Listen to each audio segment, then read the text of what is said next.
Takuto is a terminally ill young boy who spends most of his time engrossed in a civilization-building strategy game known as Eternal Nations.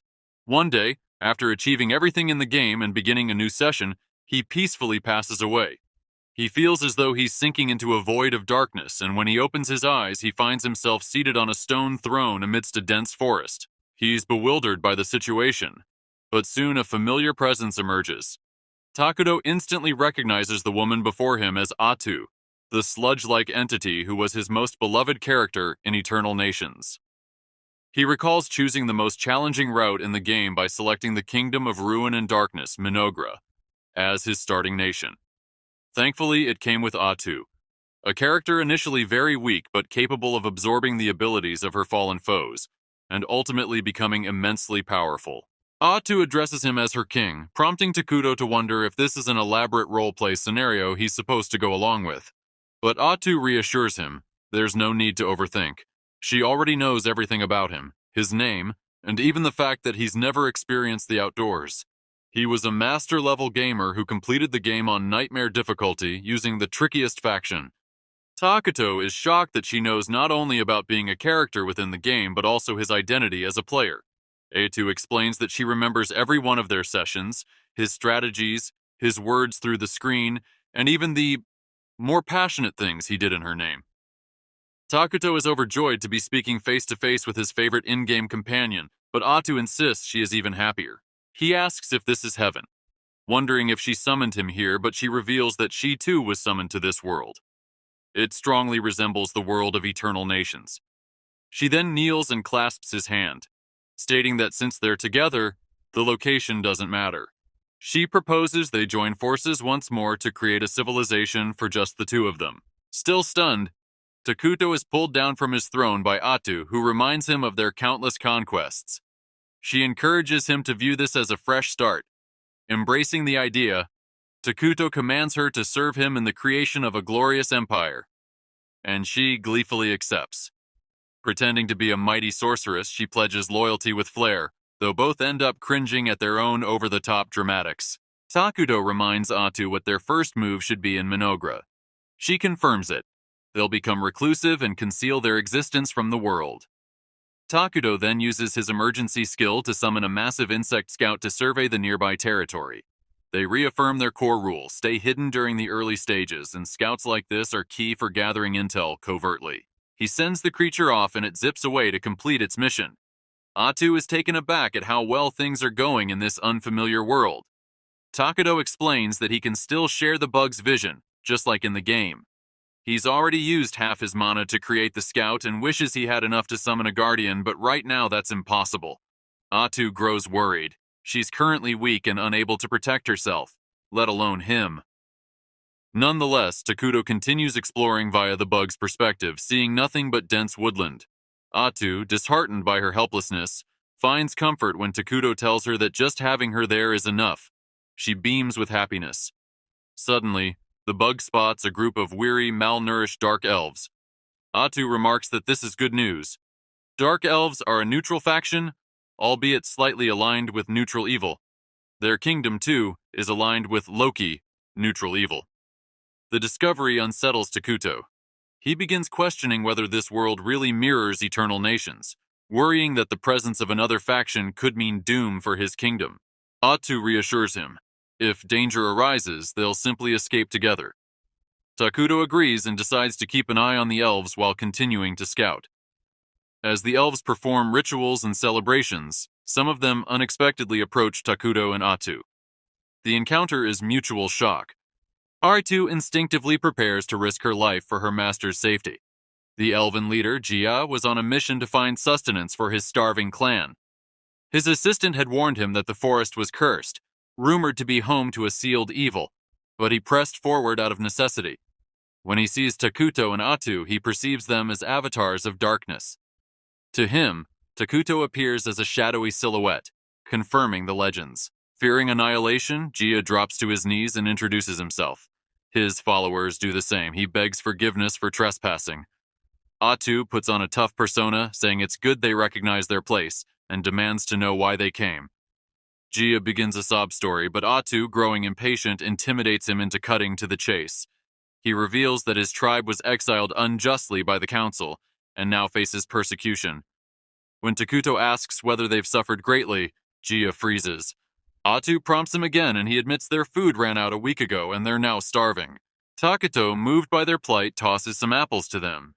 Gia has never seen apples before and hesitates, but his companions devour them with delight. Takuto summons more fruit, pears this time, leaving Gia awestruck. Atu demands to know why Gia isn't eating and he bows, explaining that his people, especially the children, should eat first. Takuto, touched, produces a vast feast using his magic, much to Atu's dismay and Gia's disbelief. Dark elves are rarely treated with kindness. Gia, overwhelmed, asks who Takuto really is. Takuto simply instructs him to take the food back to his people. Gia and the others return to camp, finally able to eat to their heart's content. Gia, however, hides how he acquired the food. That night, an elder joins him by the fire. The elder notes that the fruits were unlike anything he's seen and inquires about their origin. Gia recounts his meeting with the supposed evil being. The elder is stunned. Gia had met the King of Ruin, a figure from ancient texts said to bring about destruction when the world becomes too crowded. Though Gia doesn't truly understand Takuto's words, he pieced things together from Atu's behavior. Skeptical, the elder asks whether Gia gave Takuto anything in return. When Gia says no, the elder doubts Takuto's mercy. Yet Gia insists Takuto was compassionate.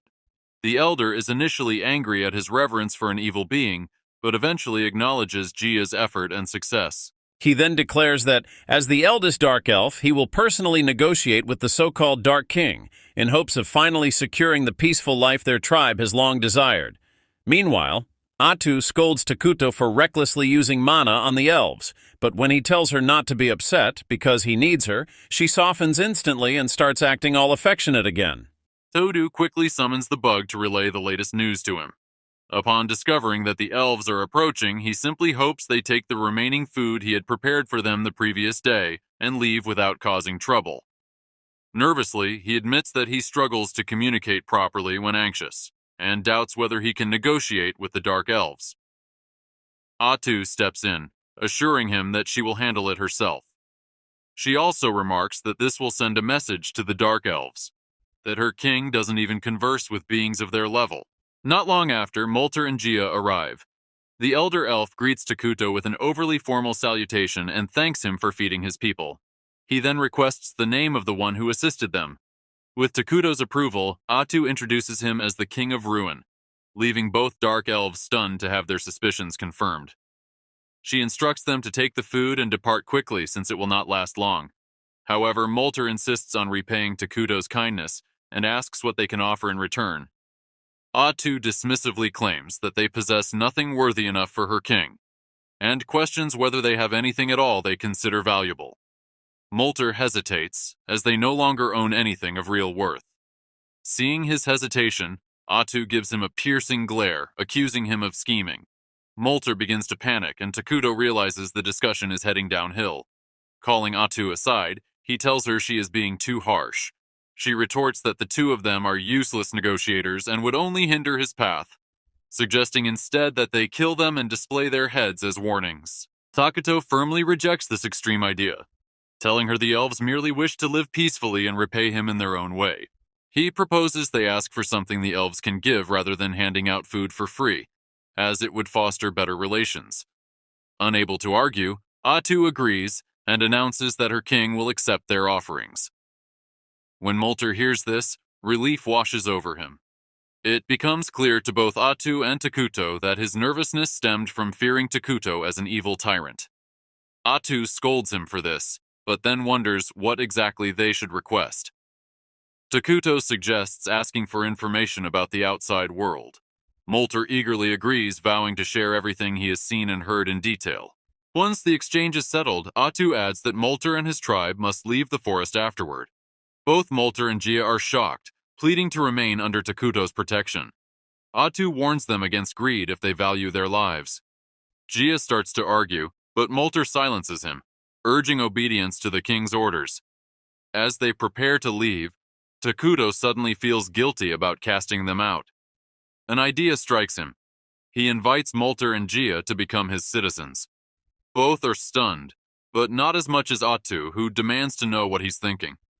Takuto explains the refugee system from the game, allowing them to take in other races as citizens. Since Dark Elves are a neutral species, they could adapt to the kingdom's evil alignment and live peacefully with others there. Atu remains skeptical, noting that evil-aligned races often clash. But Takuto reminds her that their main race, the homunculi, grotesque, human-like constructs, aren't exactly pleasant company. This convinces Atu, and she tells the elves about Takuto's plan to establish a kingdom here, offering them citizenship if they pledge loyalty. Molter asks what would happen if they accept, and Atu bluntly states they would become evil beings, but assures them that being evil can be more entertaining than they think. Soon after, Takuto and Atu visit the Dark Elf settlement, where the entire tribe anxiously awaits him. The mere sight of him causes some of the weaker ones to faint. Seated on his throne with Atu by his side, he listens as she declares that they will now become citizens of the kingdom Menegra. After his final confirmation, the Dark Elves are officially accepted, and Atu congratulates them, saying their safety is now guaranteed under their new king. Gia wonders aloud why he doesn't feel any different despite supposedly becoming evil, but is quickly overcome by a wave of hatred toward those who oppress their kind. Other elves share this sudden urge for vengeance, alarming their untainted companions. Seeing their inner turmoil, Takuto asks if they are all right, moving Gia to tears as he realizes someone genuinely cares for them. The Dark Elves cheer for Takuto with tears streaming down their faces, leaving him quietly overwhelmed. Days later, Molter delivers a map of the continent to Takuto, who freezes upon seeing it. Atu asks what's wrong, and he points out their terrible starting location, sandwiched between two massive and powerful civilizations. One is the Holy Kingdom of Qualia, a devoutly good-aligned human nation worshipping the god Arlos. The other is Elna, an alliance of nature-worshipping elves also aligned with good. Atu panics, realizing discovery would mean instant destruction. They both despair briefly, but Takuto regains composure, reasoning that as long as they remain hidden, they can grow stronger. In the game, their homunculi were too dim-witted for research, but with the Dark Elves' intelligence, things could advance.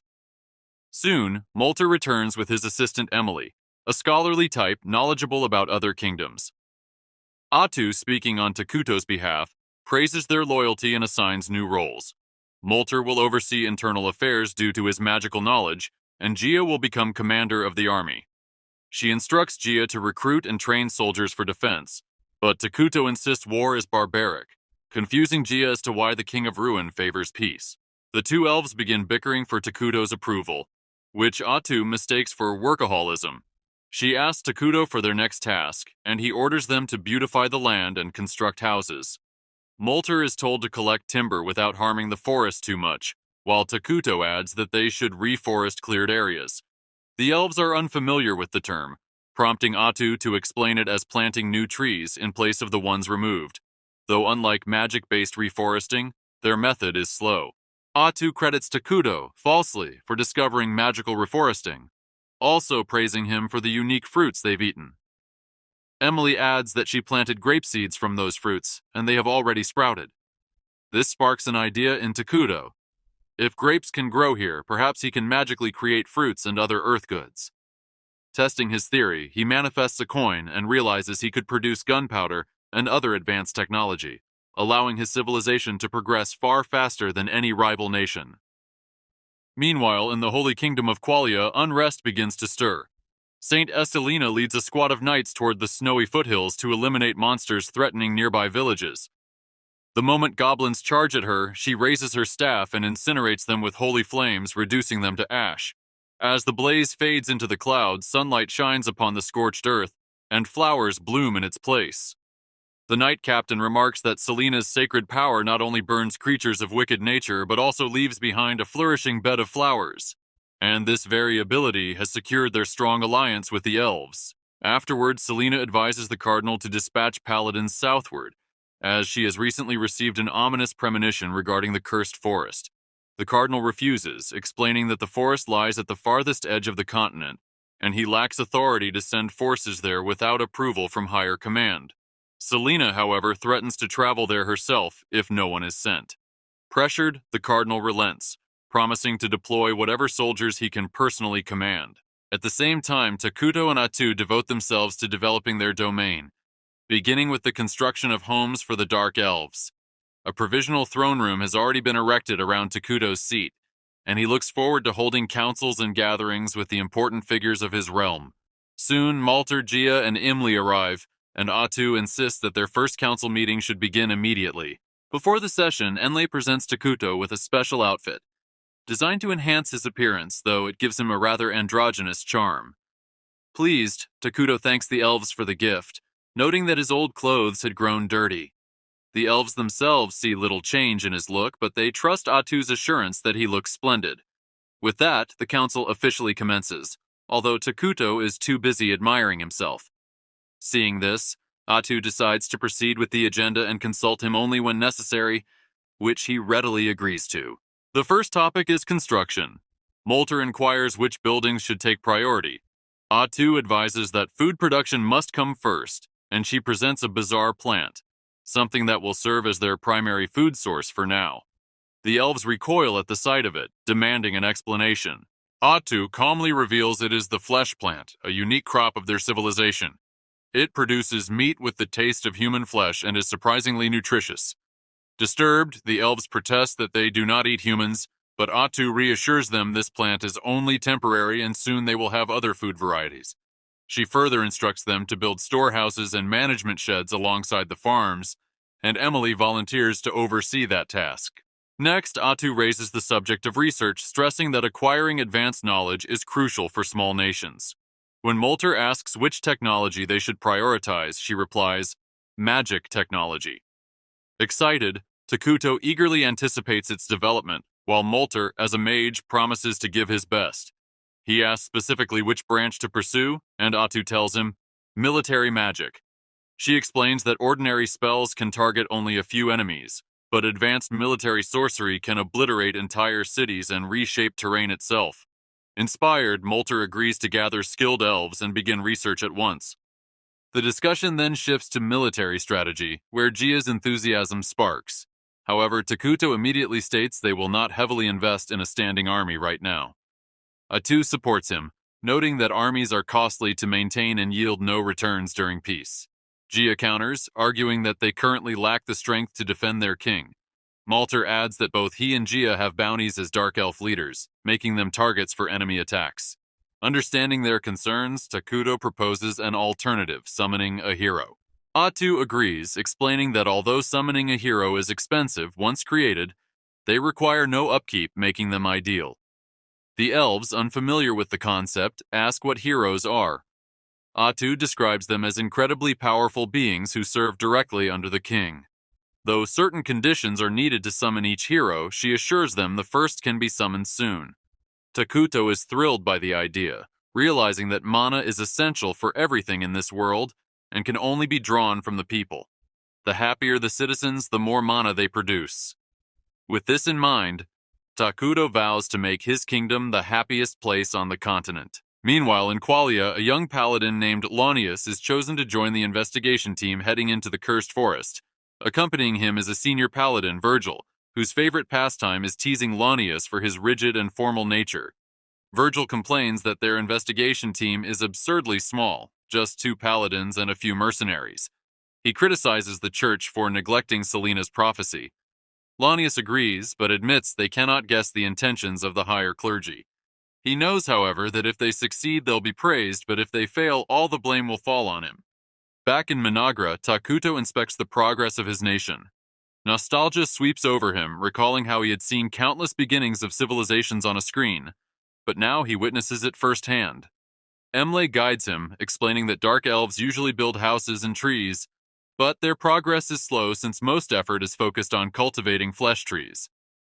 Fortunately, the trees are thriving, and they've also constructed storage and management facilities.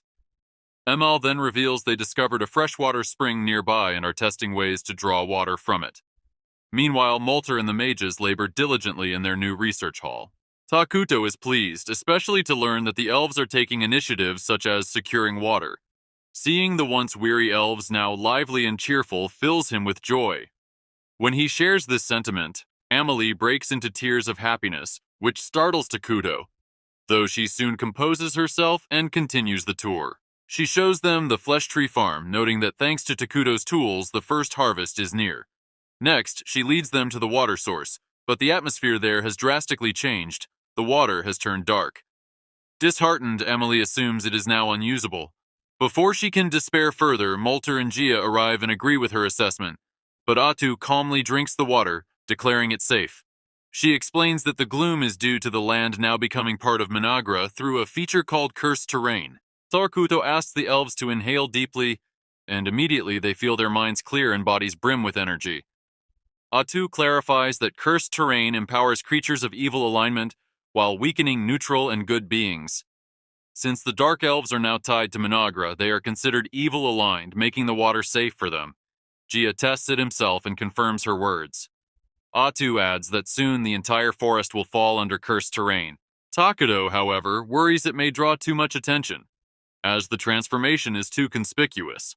Molter agrees, noting enemies could easily spot them once the forest turns entirely dark. Once again, Gia suggests building an army, but Atu and Takuto reassure him they will summon a hero instead. Curious, Molter admits he still doesn't fully grasp what a hero is.